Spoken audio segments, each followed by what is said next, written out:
मोक्षलक्ष्मी प्रसादिनी उमा भगवती दुर्गा चान्द्री दाक्षायणी शिखा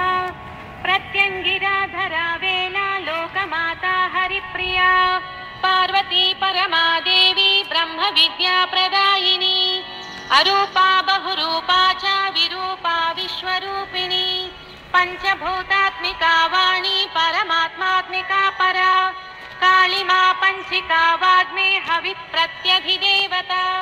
देवमाता सुरेशाना वेदगर्भाम्बिका धृतिः संख्या जाति क्रिया शक्ति प्रकृतिर्मोहिनी मही यज्ञ विद्या महाविद्या गुह्य विद्या विभावरी ज्योतिष्मती महामाता सर्वमंत्र फलप्रदा दारिद्र्यध्वंसिनी देवी हृदय ग्रंथि भेदिनी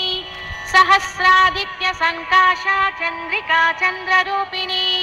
अकारादिक्षकारान्त मातृका सप्तमातृका गायत्री सोम संभूति सावित्री प्रणवात्मिका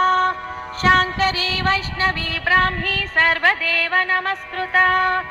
सैव दुर्गा कुबेराक्षी करवीर निवासिनी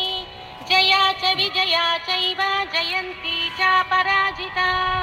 कुब्जिका कालिका शस्त्री वीणा पुस्तकधारिणी